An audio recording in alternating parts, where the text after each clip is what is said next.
This copyrighted telecast may not be reproduced, retransmitted, or used in any form without the authorized written consent of NASCAR Broadcasting. NASCAR would like to thank all of our loyal fans for your continued support, and we hope you enjoyed today's broadcast. Brakes in front of him, and he had to check up or hit the brakes as well, and he just lost momentum. And once you lose that draft, there's car no goes getting around. back. I think it's the 07 going around up there in 3 and 4. Boyer has crashed. Yeah. Very possibly cut the Cut a tire tire down. down. He did. I saw it snap. Caution is out, which is a huge break again for Tony Stewart in that 20 car. Not a good break for Clint Boyer, but for sure Tony. This is the first incident with Boyer. Well, up there in the middle. He just gets up a little too high. Wide up top. 4 wide way up top. That's a hard lick in that wall at that speed. 4 wide there. Just hold your line. Trying to make it around to the pits or trying to ride it out. There it goes. Yeah, you see the right front tire looked like may have gone first. We saw the smoke from the tires. I questioned leaving him out. He's had such a great year, but these restrictor plate racetracks, they have not been good to him. Remember, he finished the Daytona 500 across the start-finish line on his roof, and a bad day here on lap 81 in it. And this will make it, if we can cycle through these green flag stops, it'll make it where it's a one-stop Trouble. race. Casey Mears. And you know what? I'm not so sure this isn't the product. I think he was trying to get the pit road because he was one of the cars that needed the pit. Got punted by Jimmy coming in. And it sounds like he man, see if he fired up. See if he may fired have up. gotten turned by his teammate. But I definitely think Casey Mears was trying to get to pit road in this 25 car. Here he is. Right in the front of the pack. But you know, Larry, yeah, I mean, he's up a little high. Man, that's a hard lick. Hit. But he was up a little bit too high there trying to get, you know, he should have been a little lower maybe. I don't know. Let's watch from Jimmy Johnson for the win. I didn't even At thought that about time, the driver was Brian Vickers. The other irony is that Tony Stewart, who's now steaming up the outside. Oh, Trouble. Ricky Rudd in the wall. Trouble back Nemechek there. around. Kyle Busch. You know what? I'm not so sure that wasn't started. Oh, is that Dale? Jeff Burton, 31 car. Kyle Busch, another wreck today, just like yesterday. And a very hard hit. That Hard is, crash. he's old. There's a window net coming down. Boy, it's good to be 21, Darrell. Nemechek's car crashed. Kyle's going to drive it back. He's going to try to. I don't think it's going to go anywhere but in a circle, and if he's not careful, it's going to cook that engine because you know the radiator, you can see the water running out from under it. I tell you, we got to take a look at this, but I believe the 48 car was involved in this little skirmish. Somebody. Rudd is behind Tony Stewart on the outside. Yeah, they're right. They're right here. Here's the 48 car right here. But the 96, Tony Raines, looks like he got up into Jimmy Johnson, the 48, initially off turn 2, I believe, Darrell. I believe you're right, Larry. I saw the 48 move. Gosh, that's a hard lick by those two cars. Good thing the safer barrier is there again. Let's look from. A lot of debris was laying up in turn number 2, and that brings us under caution. The reason? Juan Pablo Montoya got up and into the wall, perhaps after contact from Ryan Newman here. You can see the speed difference right there on Montoya in the 42 car, Ryan Newman in the 12. It was about 5-6 miles an hour difference, Newman being the faster car.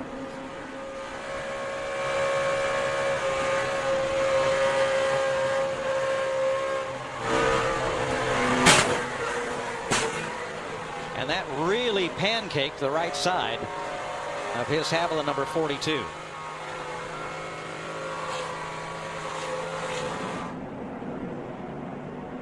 Mighty fast right there.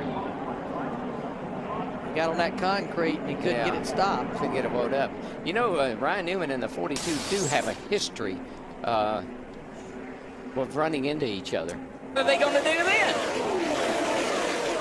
Jimmy Johnson saw the light. He jumped back to the outside. But there's Tony and Jeff Gordon. I don't know, boys. Backing up.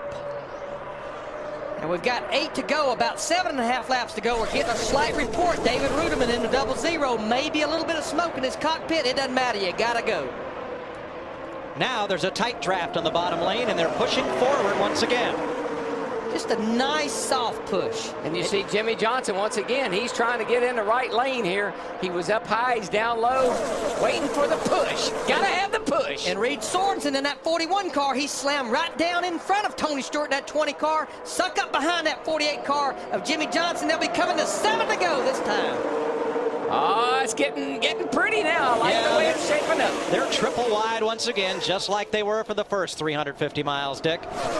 Junior had been taking it easy for about the last 20 laps because he was very close on fuel, Mike. I just talked to his car chief, Tony Gibson, who said they should be good to go. And Junior ought to go anytime now. He's on his way. Here comes the Pied Piper.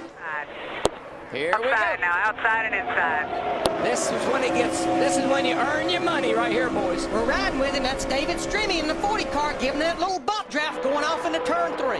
And you see the 11 car has now dropped to the bottom. He sees what's going on behind him. Now he's going to have to start blocking.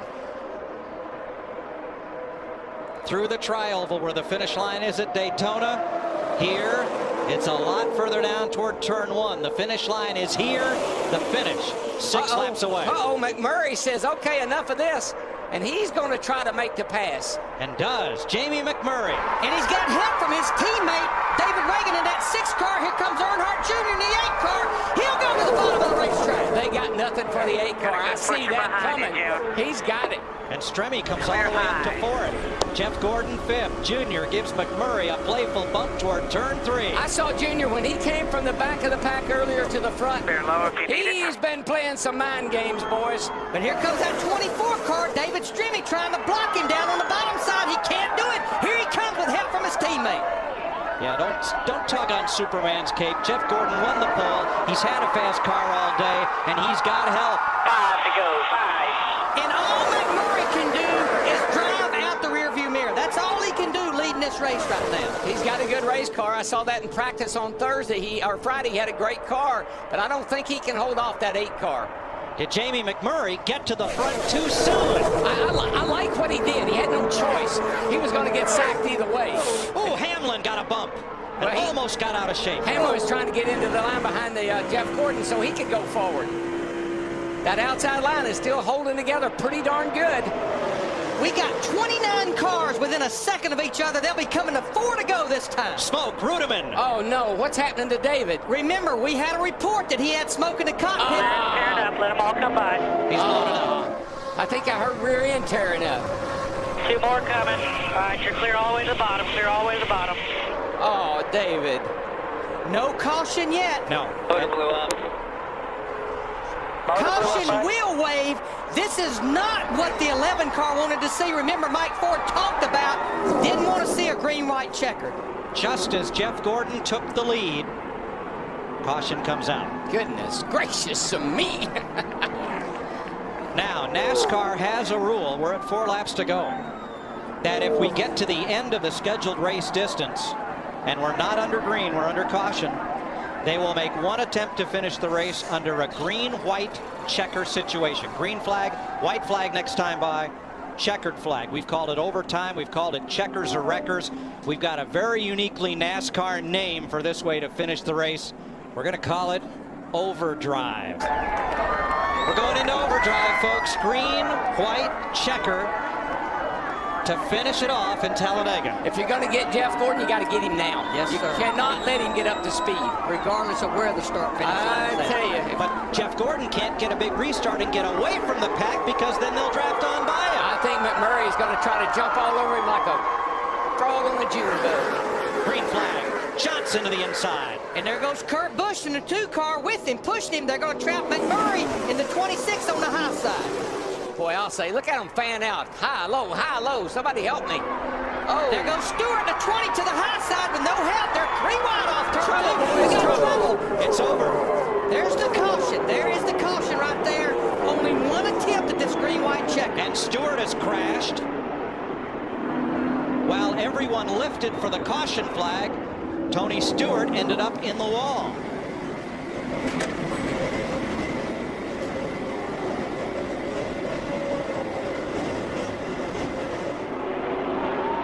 And we certainly know that Jeff Gordon, the 24 car, was leading this race at the time of caution. Now, one thing that differs from determining a restart order after a caution in the race is they'll go to where the cars were at the minute the caution came out as far as the finishing order, not where they crossed the last loop for the finish of the race.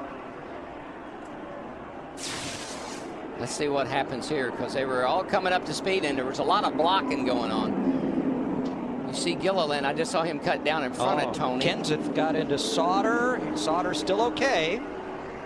4 wide. 4 wide, and no, the 16 comes down, catches the 70, but there's action in front of these guys. Well, Elliott Sadler and the 16 got together. That's what caused the wreck. And but Tony, whenever right here, you see the 38 and Tony. who tipped David Gilliland around? Somebody must have, was it 26? Ouch. Man, that's a hard hit, and We may there's see no it. safer barrier there. No, we may see from another angle who tipped Gilliland. They go way up there. I mean, the 16, Biffle just came down on Elliott Sadler, and Johnny Sauter, the 70, ended up being the victim there, and Elliott Sadler was able to continue. NASCAR will determine at what moment they lit up the caution lights to freeze the field and end the race. Stewart Tony, very unhappy. Not sure what that's about. We'll figure it out, though. Because somebody sure turned him. The wreck was behind him, but as the caution flew, a lot of people checked up. Let's see what happens. There's Tony on the high, up on the outside. They see a wreck behind him. McMurray. Somebody Somebody got into the back of David Gilliland in that 38 car as well, which I think was all part of that equation right there. Boy, and then there, you see down here where Tony hits the wall, there's no safer barrier there. You can see it stops at that opening back there. That's a hard driver lick. Oh, here we go. Here we go. 26 is there. The 38. The silver car. The 38's kind of coming up, and McMurray's kind of caught in a trap. Yeah, I mean, I know Tony's upset with Jamie right now. I'm not sure Jamie could do a whole lot about that. Checkered flag waves on Jeff Gordon. His 77th career NASCAR Nextel Cup victory.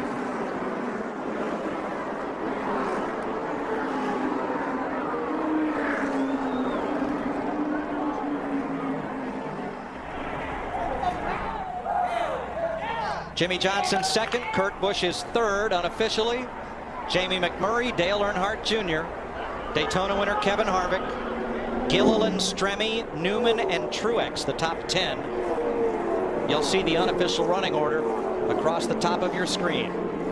Well, I guess the fans didn't listen to Junebug because they see a lot of debris flying out on the racetrack.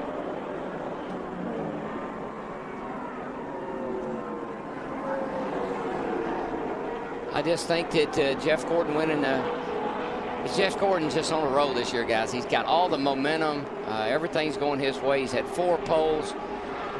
He's going to be hard to handle all this year. And remember, this win right here, that's 10 more bonus points in his bank account, making 20 now to add to his 5,000 points when we get to the chase.